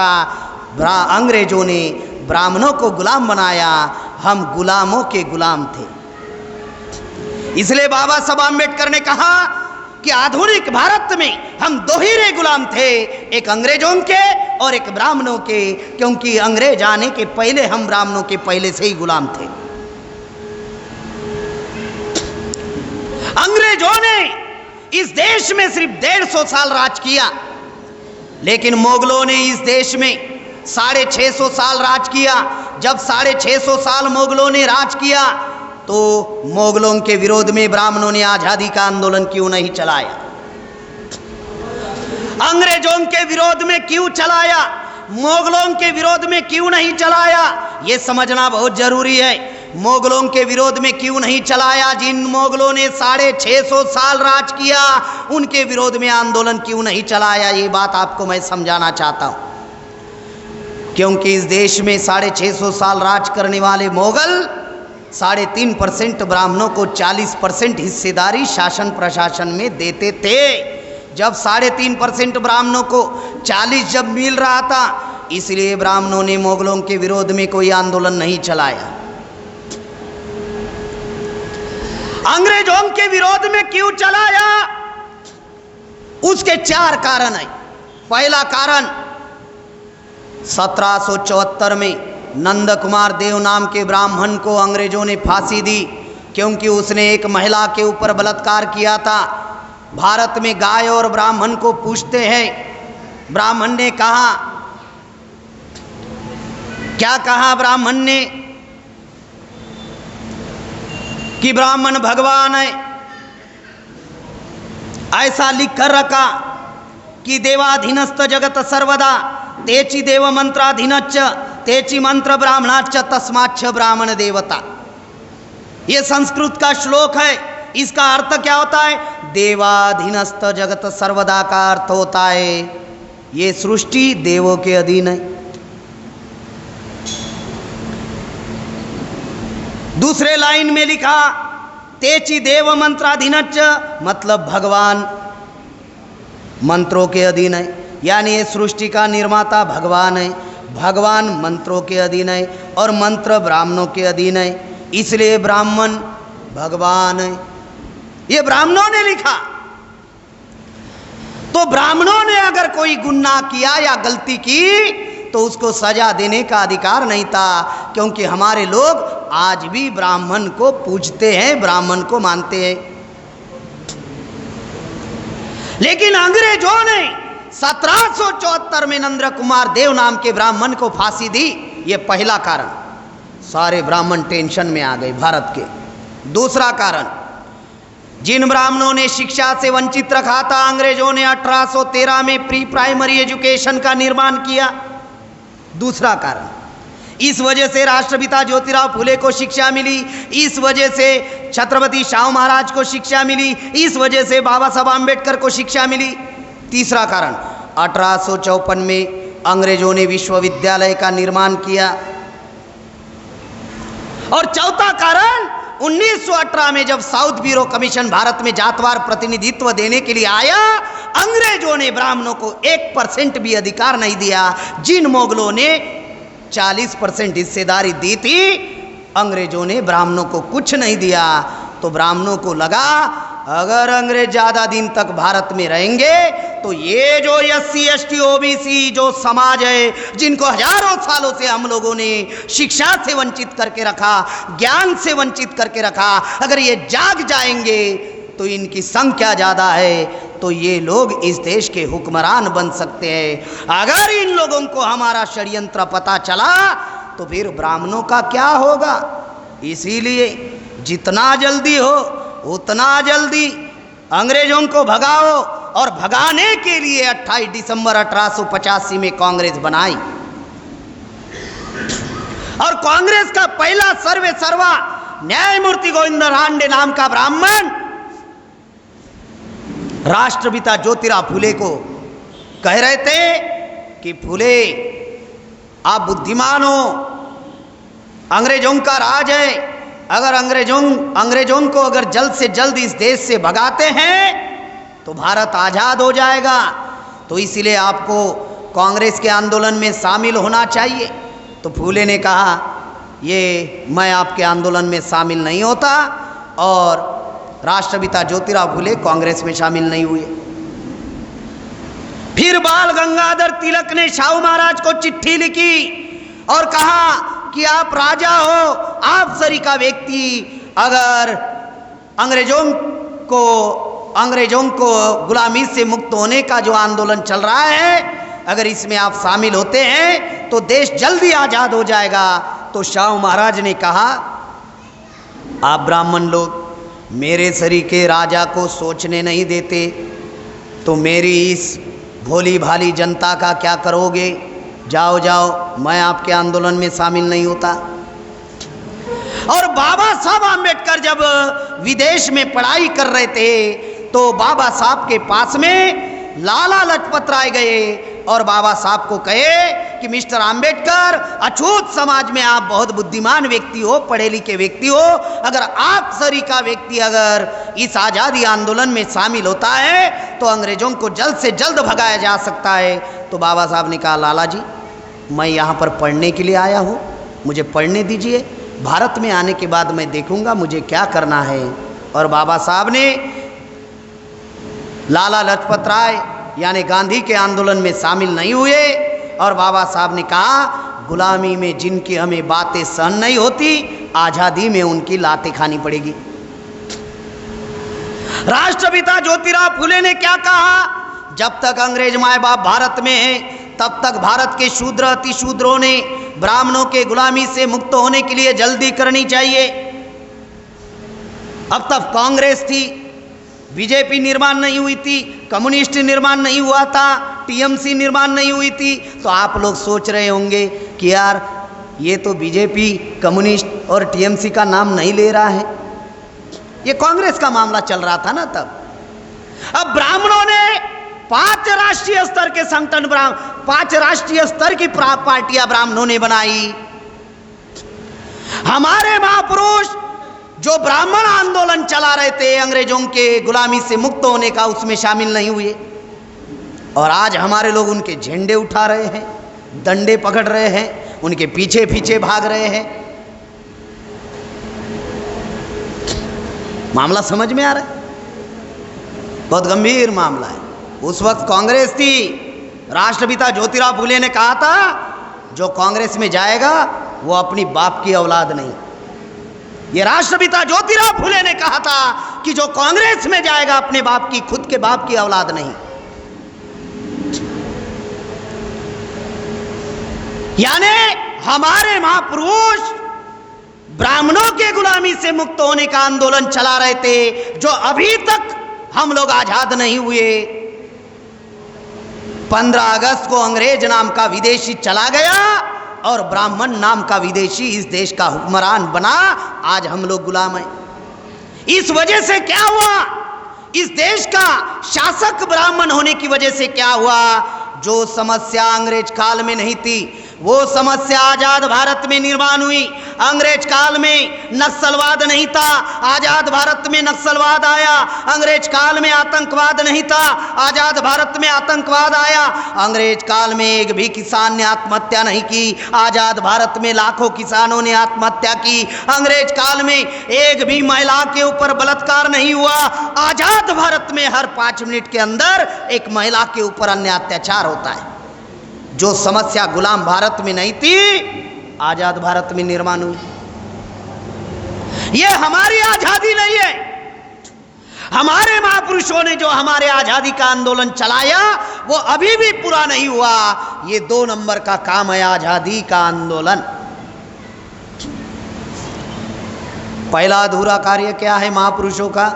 जितने भी महापुरुषों ने आंदोलन चलाए प्रतिनिधित्व के लिए चलाए कि हमारे समाज को जीवन के प्रत्येक क्षेत्र में प्रतिनिधित्व मिले, वो अभी भी पूरा नहीं हुआ। दूसरा, हमारा समाज मनुवादी ब्राह्मणवादी व्यवस्था का हजारों सालों से गुलाम है, जो आज भी आज़ाद नहीं हुआ। ये आज़ादी का आंदोलन अभी तक, हमारे आज़ादी का आंदोलन पूरा नहीं हुआ। ये 2 नंबर का काम है। तीसरा काम, डॉक्टर बाबा साहब आम्बेडकर ने सोचा कि मैं अकेला व्यक्ति विदेश गया और वहां से पढ़ लिख कर आया तो मेरे बुद्धि का विकास हुआ। ये किस वजह से हुआ? हायर एंड प्रोफेशनल एजुकेशन की वजह से हुआ। ये किस वजह से हुआ? फॉरेन एजुकेशन की वजह से हुआ। तो बाबा साहब अम्बेडकर ने सोचा अगर मेरा इतना विकास हुआ और मैंने इस समाज के लिए इतना किया, अगर मेरे सरीका नौजवान अगर विदेश जाएंगे, पढ़ लिख कर आएंगे तो हमारे समाज का कल्याण होगा। इसलिए बाबा साहब अम्बेडकर ने फॉरेन एजुकेशन देने के लिए हमारे समाज के 52 स्टूडेंट को विदेश में भेजा। उसमें से पहली बैच जो थी 16 स्टूडेंट को भेजे। कुल बाबा साहब ने 52 स्टूडेंट को भेजा, उनमें से 51 विदेश में ही रह गए। उधर ही मकान बनाए, उधर ही शादी की, उधर ही बच्चे पैदा, इधर आए ही नहीं। सिर्फ एक व्यक्ति रिटर्न आया, उसका नाम है बैरिस्टर राजा भाऊ खोबरागड़े। वो आया, कांग्रेस में चला गया। कोई फायदा हुआ? बाबा साहब ने सोचा मैं अकेला गया था, अकेला पढ़कर आया तो इस देश का मैंने इतना कल्याण करने का प्रयास किया। अगर मेरे तरीके अगर सैकड़ों बच्चे विदेश जाकर पढ़कर आएंगे और इनको हायर एंड प्रोफेशनल एजुकेशन अगर मिलेगा तो ये लोग समाज का आंदोलन चलाएंगे। ऐसी सोच बाबा साहब अम्बेडकर ने रखी थी, नहीं हुआ। ये बात ब्राह्मणों ने समझ ली और ब्राह्मणों ने हायर एंड प्रोफेशनल एजुकेशन महंगा कर दिया। आज आप डॉक्टर बनना चाहते हो MBBS 50 लाख रुपए फीस है, MD MS करना चाहते हो 1 करोड़ 2 करोड़ रेट चल रहा है। हायर एंड प्रोफेशनल एजुकेशन महंगा होने की वजह से हमारे बच्चे पढ़ने की वजह से उनको फॉरेन एजुकेशन नहीं मिल रहा है। ये मामला है, इस बात को समझना बहुत जरूरी है। इसलिए बाबा साहब आम्बेडकर ने पीपल्स एजुकेशन सोसाइटी का निर्माण किया और उसके अंतर्गत महाराष्ट्र औरंगाबाद में मिलिंद विद्यालय बनाए। लेकिन बाबा साहब अम्बेडकर जीवित नहीं रह पाए, इस वजह से ये कार्य अधूरा है। इसलिए वाम से भारत मुक्ति मोर्चा ने, हम लोगों ने निर्णय लिया और हमने पीपल साइंटिफिक एजुकेशन सोसाइटी का निर्माण किया और आने वाले दिनों में 5000 तहसील पर हम लोग पीपल साइंटिफिक एजुकेशन सोसाइटी के अंतर्गत हम लोग हायर एंड प्रोफेशनल एजुकेशन हमारे बच्चों को देने वाले हैं। जैसे बुद्ध काल में नालंदा, तक्षशिला, विक्रमशिला, उज्जैनी विश्वविद्यालय थे, उस लेवल का एजुकेशन हम लोग हमारे बच्चों को देंगे, जहाँ पे हमारे बच्चों का ब्रेन डेवलप होगा और सही क्या है और गलत क्या है इसका दृष्टिकोण हमारे समाज के बच्चों में निर्माण होगा।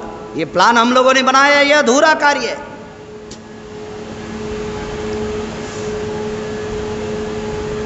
उसके बाद में 2 सितंबर 1946 को इंटरिम गवर्नमेंट बनी। बगैर चुनाव का प्रधानमंत्री पंडित जवाहरलाल नेहरू बना, बगैर चुनाव का प्रधानमंत्री।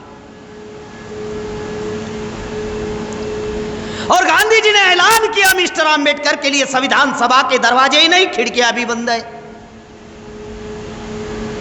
बाबा साहब महाराष्ट्र में चुनाव में खड़े थे, गांधी जी और नेहरू ने 25,000 खर्चा किए, बाबा साहब को हराए।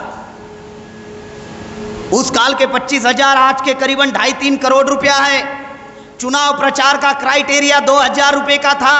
25,000 गांधी और नेहरू ने खर्चा किया। मतलब पहला भ्रष्टाचार अगर इस देश में किसी ने किया तो गांधी और नेहरू ने किया। बाबा साहब महाराष्ट्र से चुनाव हारे। बंगाल के लोगों का मैं धन्यवाद अदा करना चाहता हूं कि ये बंगाल के लोगों ने बाबा साहब आम्बेडकर को बंगाल बुलाया और 4 जिला से चुनाव जीतकर संविधान सभा में भेजा। वो 4 जिले थे, खुलनार, जसोर, फिरोजपुर, बोरीशा। ये 4 जिला से बाबा साहब आम्बेडकर चुनाव जीत कर गए और बाबा साहब आम्बेडकर जब ड्राफ्टिंग कमेटी का चेयरमैन बने तो बाबा साहब आम्बेडकर ने उस ड्राफ्टिंग कमेटी में करीबन 7 लोग थे। 2 लोग मर गए, 5 रह गए। 2 विदेश चले गए, 3 रह गए। एक दिल्ली से दूर रहता था इसलिए नहीं आता था, 2 रह गए। और एक की तबीयत ठीक नहीं रहती थी, इस वजह से नहीं आता था। अकेले बाबा साहब आम्बेडकर ने 2 साल 11 महीने 18 दिन में संविधान का निर्माण किया और संविधान में टोटल आर्टिकल्स बाबा साहब आम्बेडकर ने 395 लिखी। आर्टिकल 15(4)(16) 4 में नौकरी का अधिकार, आर्टिकल 21 335 में शिक्षा का अधिकार, आर्टिकल 275 में आदिवासियों के लिए स्पेशल बजट, 330 332 के अंतर्गत सरपंच से लेकर प्रधानमंत्री बनने का अधिकार, आर्टिकल 244 में आदिवासियों के लिए 5वीं 6वीं अनुसूची, आर्टिकल 340 में ओबीसी के लिए रिजर्वेशन, पहला रिजर्वेशन इन प्रीएम्बल्स में ओबीसी के लिए reservation, article 341 schedule caste, article 342 आदिवासी। और इनसे जिन्होंने धर्म परिवर्तन किया और सिख, ईसाई, बुद्धिस्ट, मुसलमान बन गए, उनके लिए बाबा साहब आम्बेडकर ने आर्टिकल 25 से लेकर 29 तक यानी 395 आर्टिकल्स में से 63 आर्टिकल्स बाबा साहब आम्बेडकर ने हमारे समर्थन में लिखे। संविधान हमारे समर्थन में है, लेकिन अमल करने वाले लोग ब्राह्मण बैठे हुए हैं। अगर संविधान अमल होगा तो हमारी समस्या का समाधान होगा। हम लोग राजा बन जाएंगे, हम लोग हुक्मरान बन जाएंगे, इस देश के मालिक बन जाएंगे। लेकिन अमल करने वाले लोग ब्राह्मण हैं और वो डीएनए के आधार पर विदेशी है। वो लोग जानते हैं अगर ये लोग राजा बन जाए, ये लोग हुक्मरान बन जाए तो इनकी संख्या ज़्यादा है। जिनकी संख्या ज़्यादा होती है उनके वोट ज़्यादा होते हैं और जिनके वोट ज़्यादा होते हैं राज उनका रहता है। तो संख्या के आधार पर ब्राह्मणों का राज नहीं रह सकता, इसीलिए ब्राह्मण संविधान अमल ही नहीं करता। अगर संविधान अमल नहीं होगा तो समता, स्वतंत्रता, बंधुत्व और न्याय पर आधारित समाज और राष्ट्र का निर्माण कैसे होगा? नहीं होगा। 26 नवंबर 1949 में संविधान जब संविधान सभा में बहाल दिया डॉक्टर राजेंद्र प्रसाद के हाथ में, तो ब्राह्मणों ने, आरएसएस के लोगों ने, विश्व हिंदू परिषद के लोगों ने 11 दिसंबर 1949 में दिल्ली के रामलीला मैदान में संविधान जलाया और बाबा साहब आम्बेडकर के प्रतिमा जलाई। और 2018 में शर्मा नाम के ब्राह्मण ने जंतर मंतर पर संविधान जलाया। संविधान हमारे समर्थन में है।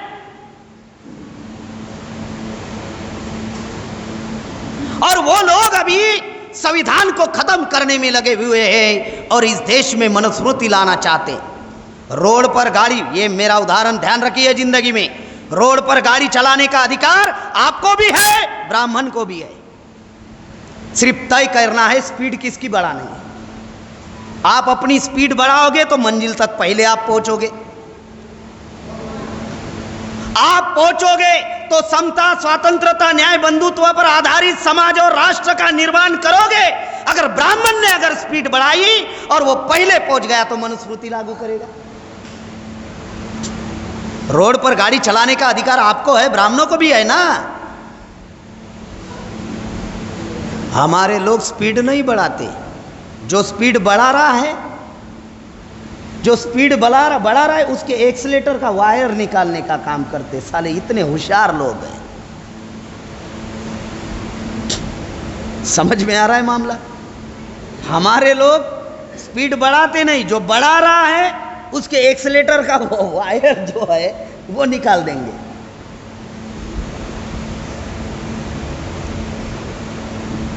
ये उदाहरण से आपको जीवन में अपनी सीख लेनी चाहिए। संविधान खतरे में है। अगर ब्राह्मण मंजिल तक पहुंच गया पहले तो मनुस्मृति लागू होगी। पहले क्या था, पीछे मटका था, पीछे झाड़ू था, अब कमर में बंदूक आ गई संविधान की वजह से। आगे झाड़ू था तो टाई लटक रही है। अब न्यू टेक्नोलॉजी है, पता नहीं अभी क्या होगा एडवांस। अगर मनुस्मृति लागू हुई तो क्या होगा कुछ बताया नहीं जा सकता।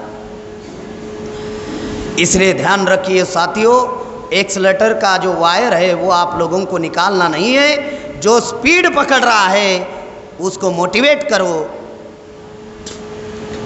जितना जल्दी आप लोग मंजिल तक पहुंचाने के लिए काम करोगे और लोगों को मोटिवेट करोगे, उतना ज्यादा जल्दी हम लोग अपनी मंजिल तक पहुंचेंगे। और जितना जल्दी पहुंचेंगे उतना जल्दी इस देश में इक्वलिटी लागू होगी, उतना जल्दी इस देश में समता, स्वतंत्रता, न्याय, बंधुत्व पर आधारित समाज और राष्ट्र का निर्माण होगा। अगर ब्राह्मण पहले अगर पहुंच गया तो निश्चित रूप से इस देश में मनुस्मृति लागू होगी। संविधान को खत्म करके ब्राह्मण इस देश में मनुस्मृति लागू करना चाहता है। यह अधूरा कार्य है कि अधिकार संविधान में है, अमल नहीं हो रहा है क्योंकि हमने राजा किसी और को बनाया है। आखिरी बात बताते हुए मैं मेरी बात को खत्म करना चाहता हूं। साथियों, हमारे महापुरुषों ने जो आंदोलन चलाया, यह आंदोलन कोई एक जिला का आंदोलन नहीं था, यह आंदोलन कोई एक राज्य का आंदोलन नहीं था, क्योंकि समस्या देशव्यापी है, समस्या राष्ट्रव्यापी है। इसलिए आपका आंदोलन देशव्यापी और राष्ट्रव्यापी होना चाहिए। आपका आंदोलन स्वावलंबी होना चाहिए, आत्मनिर्भर होना चाहिए। अगर आप आंदोलन चला रहे हो और काम दुश्मन के इशारों पर कर रहे हो तो कौन सा आंदोलन आप चला रहे हो? आंदोलन आप चला रहे हो, मदद दुश्मन से ले रहे हो, फिर भी आप समाज को आज़ाद नहीं करा सकते। आंदोलन आप चला रहे हो और बोली दुश्मन की बोल रहे हो, फिर भी आप समाज को आज़ाद नहीं कर सकते। इसीलिए आंदोलन भी हमारा होना चाहिए, संगठन भी हमारा होना चाहिए, नेतृत्व भी हमारा होना चाहिए, ये टर्मिनोलॉजी भी हमारी होनी चाहिए और साधन और संसाधन भी हमारे होने चाहिए। तब जाकर हम लोग समाज को आज़ाद करा सकते। इसीलिए वाम से भारत मुक्ति मोर्चा, बहुजन क्रांति मोर्चा पिछले 42 साल में हम स्वावलंबी, आत्मनिर्भर, आत्मसम्मानी आंदोलन इस देश में हम लोग चला रहे हैं। अगर दुश्मन से आप सहारा लोगे तो दुश्मन इशारा करेगा, दुश्मन का इशारा नहीं मानोगे तो सहारा निकाल देगा। इसलिए खुद के बलबूते पर इस आंदोलन को हम लोगों को चलाना होगा। एक आंदोलन है, एक आंदोलन की ज़रूरत है, आंदोलन है, आंदोलन की ज़रूरत है। गाड़ी है और पेट्रोल नहीं है तो गाड़ी का कोई मतलब नहीं है, गाड़ी चलने वाली नहीं है। इस बंगाल में आज की डेट में हमारे 5 ऑफिसेस है, करीबन 11 फुल टाइमर है, 2 भवन है, एक पेपर चलता है मूल निवासी मुक्ति वार्ता, 2 4 व्हीलर चल रही है। आप लोगों को अंदाजा नहीं है, जो घर का मुखिया होता है उसको मालूम होता है उसके परिवार को चलाने के लिए महीने का कितना लगता है। आज बंगाल में जो संगठन का कार्य चल रहा है, प्रतिदिन 10,000 रुपये खर्चा आ रहा है, महीने का 3 लाख। कभी आप लोगों ने अंदाजा लगाया है बंगाल के लोगों ने? हैं 10,000 रुपये प्रतिदिन का खर्चा आ रहा है आंदोलन का, महीने के 3 लाख रुपए का खर्चा आता है। भाषण देने से ही क्रांति होने वाली नहीं है। जो आंदोलन आप लोग चलाना चाहते सिर्फ इतना ही है जितना आपको बताया, 5 ऑफिस, 2 भवन, 11 full timer, 1 paper, 2 4 wheeler, 2 2 wheeler भी चल रही है, कार्यकर्ता ने दी हुई। अब अंदाजा लगाइए, इस बंगाल में 23 जिले हैं और 341 ब्लॉक है, और आने वाले 5 साल में हम लोग 23 जिलों में 23 ऑफिस, 341 ब्लॉक में 341 ऑफिस और 500 फुल टाइमर की फौज हम लोग बंगाल में खड़े करने जा रहे हैं। आप अंदाजा लगाइए खर्चा कितना आएगा। है कि नाम की सरकार रहेगी, टाइटल सरकार है। सरकार बनाना चाहते हो और साधनों का निर्माण नहीं करना चाहते तो सरकार कैसे बनाओगे? हैं कैसे बनाओगे? सरकार हवा में बनेगी। इतना चल रहा है तो 10,000 प्रतिदिन खर्चा है। और जब 341 ब्लॉक में जब ऑफिसेस हो जाएंगे और एक एक फुल टाइमर को हम लोग शिफ्ट करेंगे तो आप लोग अंदाजा लगाइए बंगाल में करोड़ रुपया खर्चा आने वाला है आंदोलन चलाने के लिए। इसलिए मैंने रोड का उदाहरण दिया। आपको भी गाड़ी चलाने का अधिकार है, ब्राह्मणों को भी है। आप अपनी गति बढ़ाओगे तो पहले पहुंचोगे।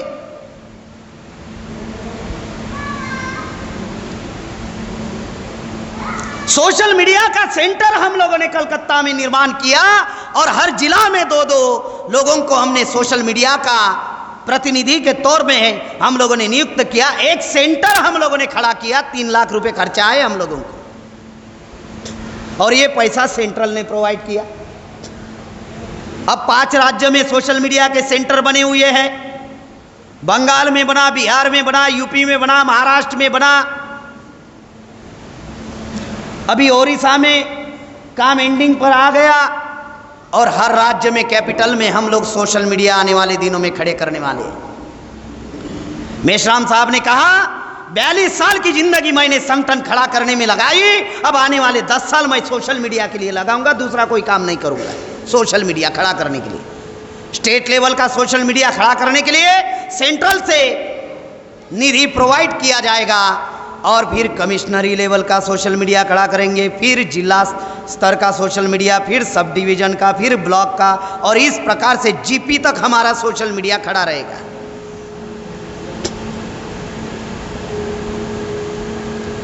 अगर आत्मनिर्भर स्वावलंबी अगर आंदोलन हम लोगों को चलाना है, हमारे महापुरुषों ने जो आंदोलन चलाया, आत्मनिर्भर आंदोलन चलाया, उनके करनी और कथनी में कोई अंतर नहीं था। जो बोलते थे अमल करते थे। हमारे लोग नाम बाबा साहब आंबेडकर का लेते हैं, नाम हरचांद गुरचांद ठाकुर का लेते हैं, नाम राष्ट्रपिता ज्योतिराव फुले छत्रपति शाहू महाराज का लेते हैं, बाबा साहब का नाम लेते हैं। क्या नाम लेते हैं? जय भीम। और जय भीम बोलो किधर भी चलो, साला बीजेपी में चलो, कांग्रेस में चलो, टीएमसी में चलो, कम्युनिस्ट में चलो, जिधर मौका मिले साला उधर चलो, लेकिन जय भीम बोलो,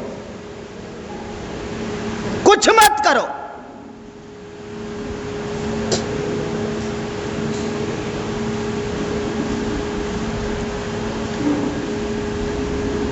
कथनी और करनी जो आप लोगों को बता रहा हूं, जो बोल रहे हो उस पर अमल होना चाहिए, तब जाकर आप आंदोलन करोगे। आपकी बोली भाषा भी अपनी होनी चाहिए, आपका लिखान भी अपना होना चाहिए।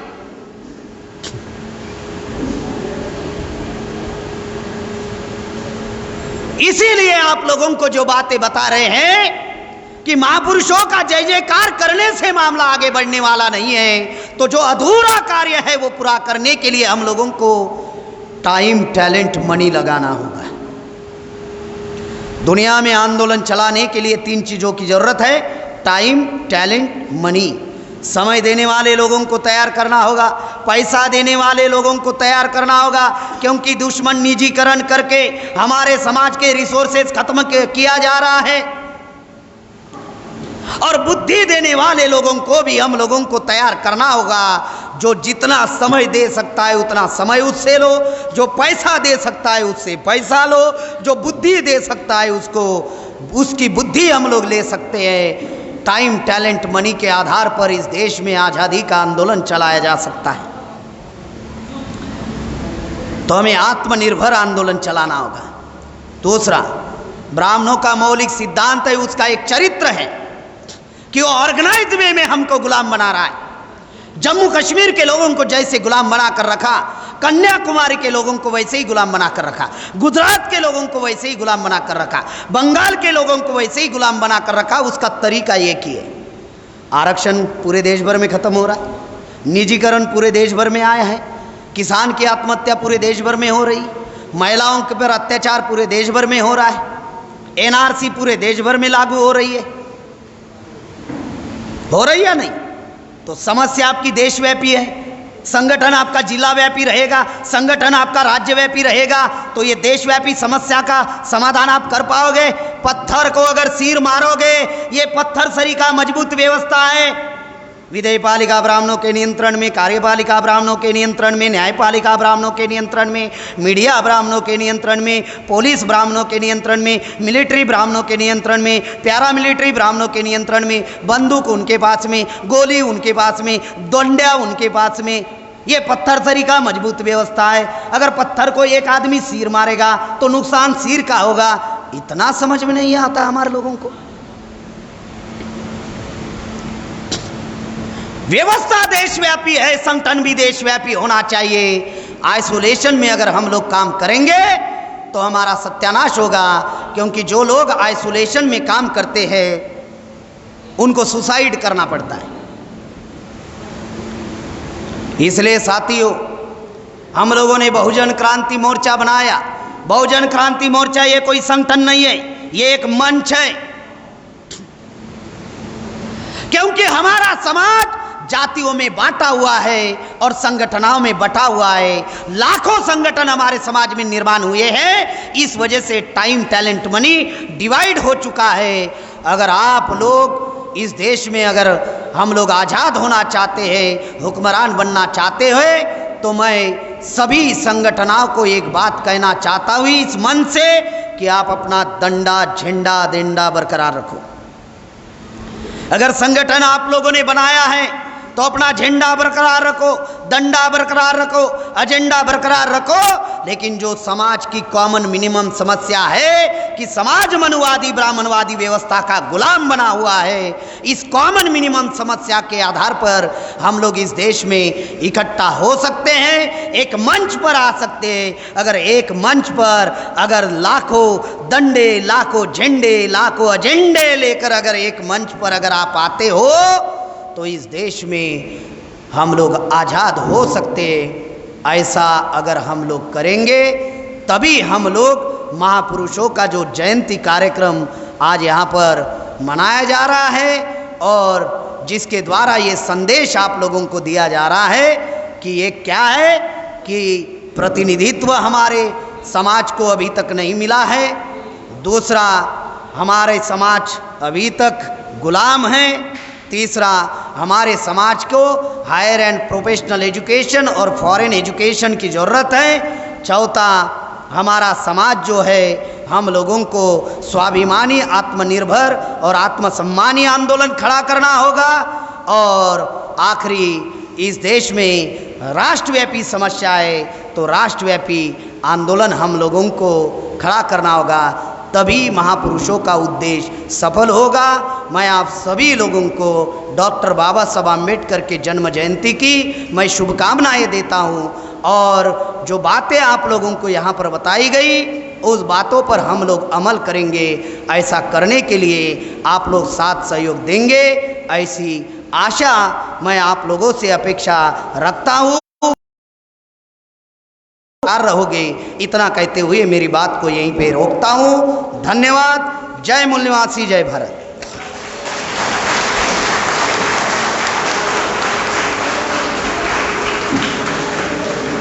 धन्यवाद।